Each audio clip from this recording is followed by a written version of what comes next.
Kaya kung nakakaisip ka ng mabuti at tapos ginawa mo, ikaw, nasa sarili mo. Kaya pagdadating yung isip na sana nasa gasaan yung matanda, iba na yon.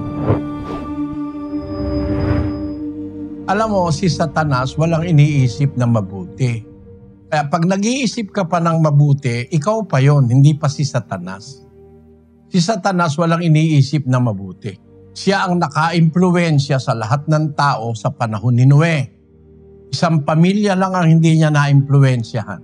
Basahin natin ang Henesis, Kapitulo 6. Ang daing ng Diyos, ito sigurado ito Walang duda ito nangyari sa mundo ito nung panahon ni Noe. 6:5 ng Henesis.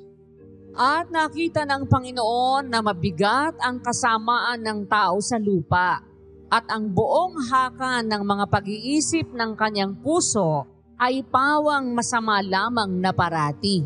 Wala na silang iniisip na mabuti noon. Masama na lamang parati. Partially nangyayari sa ating panahon yan Mga bata pa, ang sama ng mag-isip.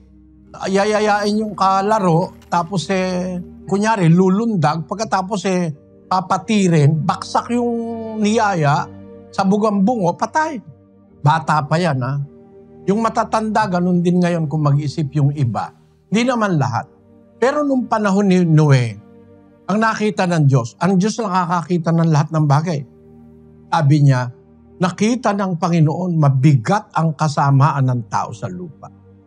Ang buong haka ng mga pag-iisip ng kanilang puso, pawang masama lamang parati.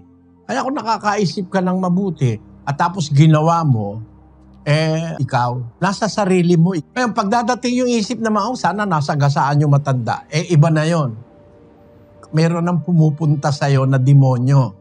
Huwag kang papayag. Kaya pag naisip mo mabuti, gawin mo agad Huwag mong ililiban.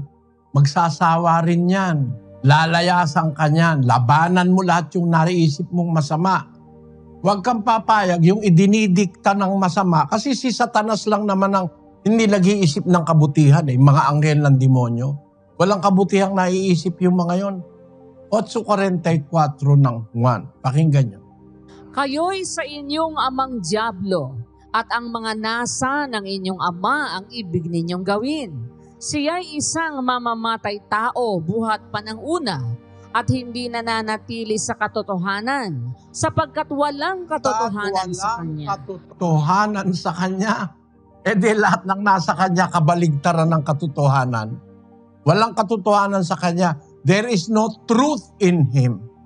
Kaya walang mabuti kay Satanas Puro kawalang hiyaan ang iniisip noon laban sa Diyos at sa kanyang mga lingkod. Kaya kung nakakaisip ka ng mabuti, pasalamat ka sa Diyos, hindi sira ulo mo. Gawin mo lang ng gawin yung mabuti pag nagkaroon ka ng opportunity, tapos pag may papasok na nag-iisip kang masama, lagi mo isipin si Satanas yun.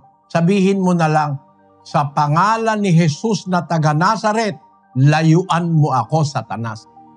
Yun ang sasabihin mo. Eksakto, yun ang sabihin mo. Sa pangalan ni Jesus na taga Nazaret, layuan mo ako, Satanas. Lalayas yung mga yan.